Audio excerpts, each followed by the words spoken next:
उत्तरी के सरकारी ट्रामा सेंटर में बुधवार को डॉक्टर स्टाफ के साथ हुई मारपीट। तोड़फोड़ को लेकर आज गुरुवार सीएमएस को दिया ज्ञापन। इस दौरान सीएमएस को फूल देकर ज्ञापन दिया और सुरक्षा की मांग की। हाथों में फूल लेकर पुलिस और सीएमएस देते हुए ये लोग मेडिकल कॉलेज के फार्मासिस्ट हैं। आपको बता दें कि बुधवार की कुछ लोगों ने अस्पताल स्टाफ को दौड़ाकर पीटा और अस्पताल में तोड़फोड़ की गई। घटना का विरोध करते हुए फार्मासिस्ट और स्टाफ एकजुट होकर घटना का विरोध कर रहे थे। इस दौरान कहा कि हमें मरीज की सेवा करने दें, अगर ऐसा ही हमारे साथ व्यवहार किया जाएगा तो हम किस हालात में इलाज करवाएंगे। प्रदर्शन के दौरान अस्पताल स्टाफ ने सुरक्षा व्यवस्था की मांग की है, जिसको लेकर सीएमएस डॉक्टर आलोक शर्मा को ज्ञापन दिया गया है। पवन जी, कब से लाइट नहीं है यहाँ पर? क्या दिक्कत है यहाँ पर? 1 घंटे से लाइट नहीं है। तो ये पेशेंट है यहाँ पर जो गर्मी से मतलब मशीन बंद होगी कल तक। मशीन बंद है? हाँ, तो उससे दिक्कत हो सकती है पर पेशेंट को? दिक्कत तो होगी। मशीन कहाँ का मरीज है आपका? वही फेफड़े संबंधित सांस का। तो मशीन बंद हो गई बिल्कुल? मशीन बिल्कुल बंद है, पेशेंट परेशान है, लाइट आने की। तो ये सरकारी ट्रामा सेंटर है, इसमें व्यवस्था ही नहीं है जनरेटर की? जनरेटर की व्यवस्था पर पंखे चल रहा है पर मशीन में नहीं आ रही है लाइट। किसी को बताया आपने यहाँ पर? बता रहे हैं तो कह रहे फ़ोन कर दिया लाइट वाले को। कितना देर हो गया? करीबन 4 घंटे से कोई आया ही नहीं। क्या नाम है आपका? मेरा नाम अभिषेक है। अभिषेक जी, यहाँ लाइट की कोई व्यवस्था नहीं है, आप ये हादसा पंखा चल रहे हैं। यहाँ पे लाइट हम यहाँ पे 4 दिनों से हैं, ठीक है। लाइट की व्यवस्था यहाँ पे सही तरीके से नहीं है। तो अभी ये आप हादसा पंखा चल रहे हैं, यहाँ कोई लाइट वगैरह जनरेटर वगैरह नहीं है? नहीं, यहाँ पे जनरेटर है, चलाते नहीं है, पता नहीं क्या है, ये नहीं चलाते हैं, फॉर्मेलिटी पूरी करते नहीं है, उसकी फॉर्मेलिटी रखते नहीं है। और 1 घंटे से हम ऐसे पंखा करते आ रहे हैं। कौन सा अस्पताल है ये? ये है ट्रॉमा सेंटर। सरकारी है? हाँ, सरकारी है ये। में 3 बार यहाँ पे हंगामा हुआ, तोड़फोड़ भी हुई, कर्मचारियों के साथ मारपीट भी हुई। अभी भी देखा गया मोबाइल तोड़ दिया गया एक कर्मचारी का। क्या मानना है आपका? देखिए, हमारा ये सोचना है कि ठीक है, हमें जनता के साथ, मरीज के साथ सहानुभूति है। हम इसी काम के लिए सब लोग यहाँ पर रात दिन लगे हुए हैं कि हर मरीज को रिलीफ मिल पाए। लेकिन सबको थोड़ा सा जितने भी ये डॉक्टर्स काम कर रहे हैं, फार्मासिस्ट हैं, स्टाफ नर्स हैं, इनके ऊपर थोड़ा विश्वास करना पड़ेगा कि वो जो भी आपका इलाज कर रहे हैं, आपके हित में इतने इन्फेक्शन के बीच में इलाज कर रहे हैं। तो इसलिए सारी जनता को ये सोचना पड़ेगा कि जब हल्की सी भी प्रॉब्लम हो तो प्लीज़ अस्पताल आ जाएं।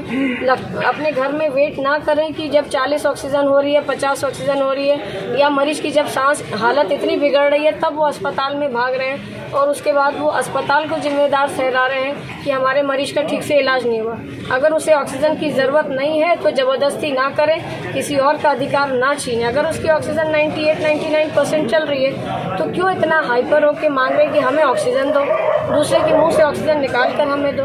तो किसी का अधिकार ना ले, सब आपस में मिलजुल कर इस महामारी का सामना करें। मैम, लगातार देखा जा रहा है पब्लिक पैनिक होती जा रही है। फिरोजाबाद की जनता को क्या संदेश देना चाहिए? हम यही संदेश देना चाहेंगे कि सब आपस में मिल के चलें, ये सोच के चलें कि हमें सहानुभूति है उनके साथ जो पीड़ित हैं, लेकिन समय पर अपना इलाज कराएं, अपनी दूरी बनाए रखें।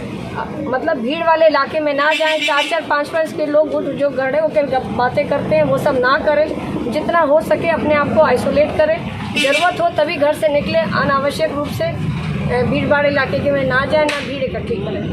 कई डॉक्टर, कई कर्मचारी स्वास्थ्य विभाग के इससे पीड़ित हैं, फिर भी सेवा कर रहे हैं और ईमानदार इस तरीके से हरकत करते हैं। इस चीज़ को किस तरीके से मानते हैं?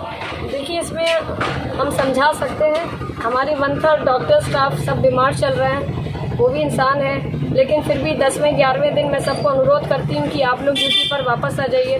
मेरा भी अभी 11वां 12वां दिन है, कोविड का थोड़ी कमज़ोरी है, लेकिन फिर भी हम ये सोचते हैं कि नहीं, कर्तव्य पहले होना चाहिए। सबको बुलाती हूँ कि आके काम करें। जनता से मेरा एक ही अनुरोध है कि ऐसी महामारी के टाइम में संयम बनाए रखें। सारे लोग मिलकर रात दिन 24 में से 20 घंटा हम लोग काम कर रहे हैं, तो हमारा साथ दें। जहाँ ज़रूरी होगा आपको ऑक्सीजन दिया जाएगा। जहाँ आपको इलाज के बाद, आपकी टेस्ट के बाद अगर आपको सारी वार्ड में शिफ्ट करना चाह रहे हैं या अगर हम आपको कोविड में शिफ्ट होना चाह रहे हैं तो हमारी बात मानिए। ये नहीं कि अपने आप को बोलें कि हम तो यहीं पर लेटेंगे, अपने फैसले आप लोग खुद कर रहे हैं, इतना मॉब बुला लेते हैं, झगड़ा करते हैं। प्लीज़ हम पर फैसला छोड़ दीजिए। सारे डॉक्टर्स अपना घर छोड़कर आपकी सेवा में हैं, हमें मौका दीजिए सेवा करने का, हमारा साथ दीजिए। Thank you. चीफ साहब, क्या नाम है आपका और किस पद पर आप कहाँ पे तैनात हैं? मेरा नाम करण सिंह है, मैं फार्मासिस्ट के पद पर पोस्ट। क्या घटना हुई आपके साथ आज? हाँ, इमरजेंसी सरकारी इमरजेंसी ट्रामा सेंटर में मैं ड्यूटी कर रहा था अपनी, शाम को 2 से 8 शाम की घटना है ये, करीब 7 बजे की। जब एक पेशेंट की मौत हो गई तो उनको अटेंडेंट उन्होंने मेरे साथ में मारपीट की, ठीक है। उसके बाद मैं अपना खाने गया गोली खाने के लिए, तो मैं अपना मेडिकल परीक्षण करा रहा था और उसके बाद कुछ अज्ञात लोगों ने आके मेरे साथ फिर से बदतमीजी की, तो मेरी गाड़ी और की, मेरा मोबाइल तोड़ दिया। चोट भी आई आपको? हाँ, चोटें भी आई है मेरे। चीफ साहब, क्या ये वही लोग थे जिन्होंने पहले मारपीट की कि ये दूसरे पेशेंट के अटेंडेंट? ये दूसरे लोग हैं, ये दूसरा पेशेंट है, आया स्टीकर का, उसके अटेंडेंट थे जिन्होंने मेरे साथ मारा। आप लोग इतनी मेहनत कर रहे हैं मरीजों के साथ, आपके साथ इस तरीके से व्यवहार होता है, क्या मानते हैं इस चीज़ को? तो इसके लिए अब हम क्या कहें, पेशेंट के अटेंडेंट इतने आवेश में आते हैं कि आते ही आते इस तरीके से बदतमीजी करते हैं, कोई प्यार की बात ही नहीं है। हमारे स्टाफ से, हमारे अधिकारियों से बदतमीजी करना, उनकी सीधी बातें करना, वहीं से स्टार्टिंग यहाँ तक शुरू हो जाती है, यहाँ तक हो जाती है कि हमारे प्रशासन कोई मदद नहीं कर रहा है। थाने में 3 लोग को पुलिस ने गिरफ्तार किया था। थाने में 3 लोगों को गिरफ्तार किया था, मेरे जो अपोजिट लोग थे उनको गिरफ्तार किया। माननीय हमारे नगर विधायक जी के द्वारा फोन आने पर उनको छोड़ दिया गया। ये मेरे सामने की बात है, जो वहाँ थाने में मुंशी ने मुझे बताया कि भाई हम आपको देते या हम आपके नगर विधायक जी को देते। क्या मानते इस चीज़ को? कहीं ना कहीं सरकार के नुमाइंदे इस तरीके से काम कर रहे हैं। अब इसके लिए भाई मैं क्या कहूँ, मैं बड़ा पिटवा ऐसे ही पिटवाते रहिए, आप पिटवाते रहिए, सेवा करते रहिए, हम छोड़ते रहिए। इसके बाद हम CMS साहब के से मिलना है, उनको भी हम धन्यवाद देंगे, उनको भी फूल देंगे और उसके बाद हमारा प्रोग्राम ऐसा जो उत्तर को भी देंगे। उसके बाद नगर विधायक मंत्री की कोठी पे भी जाएंगे, उनको भी धन्यवाद देंगे कि आपको गुंडों को सभी अस्पताल कर्मी लोगों को फूल दे रहे हैं, पुलिस कर्मियों को किस वजह से दे रहे हैं? कि आप खड़े हुए हैं और पुलिस को दे रहे हैं, क्या मकसद है इसके? कल जो हमारे फार्मासिस्ट भाई हैं करण सिंह जी, उनके साथ कल यहाँ ड्यूटी के दौरान मरीज के परिजनों ने अभद्रता की और जानलेवा हमला किया उनके ऊपर। इस वजह से हम सब में आक्रोश व्याप्त है और हम अपनी और अपने परिवार की जान को जोखिम में डालते हुए मरीजों की भरपूर सेवा कर रहे हैं और 24 आवर्स लगे, कोई भी समय कभी भी अधिकारी का फोन पहुंचे तुरंत हम आते हैं। उसके बावजूद हम लोगों के ऊपर जानलेवा हमले हो रहे हैं।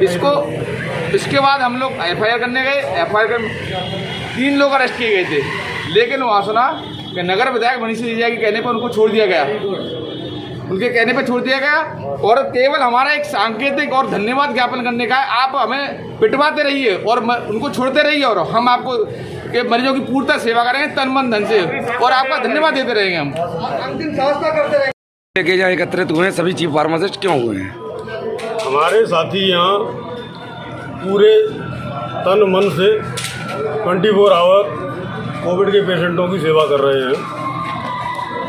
उसके बावजूद भी अगर कोई डेथ होती है, कोई आकस्मिक घटना होती है तो हम लोग भगवान नहीं हैं कि जिस पे हमने हाथ रख दिया वो बच जा। लेकिन हम कोशिश करते हैं कि जो भी हमारे पास आता है उसको हम जी जान से लग जाते हैं, उसको हम बचाएं। उसके बावजूद भी कोई घटना होती है तो उनके मरीजों के तीमारदार हमारे साथ अभद्रता करते हैं। कल हमारे साथी करण सिंह जी के साथ मारपीट की गई, FIR की गई। पुलिस ने तत्परता दिखाते हुए 3 लोगों को गिरफ्तार भी किया। उनका काम सराहनीय रहा। लेकिन विधायक जी, जिनको हम एक महान विधायक मानते हैं, वो है भी वो अच्छे विधायक हैं, लेकिन ये शोभा नहीं देता कि जो स्वास्थ्यकर्मी लगे हुए हैं उनके ऊपर हमला करने वालों को छुड़वा दिया तुरंत। तो हम उसका विरोध कर रहे हैं। हम विधायक जी को भी धन्यवाद देते हैं कि वो हमारे साथ ऐसा ही व्यवहार करते रहें और हम जैसा कर रहे हैं वैसा ही करते रहेंगे, अपने मरीजों की सेवा करते रहेंगे।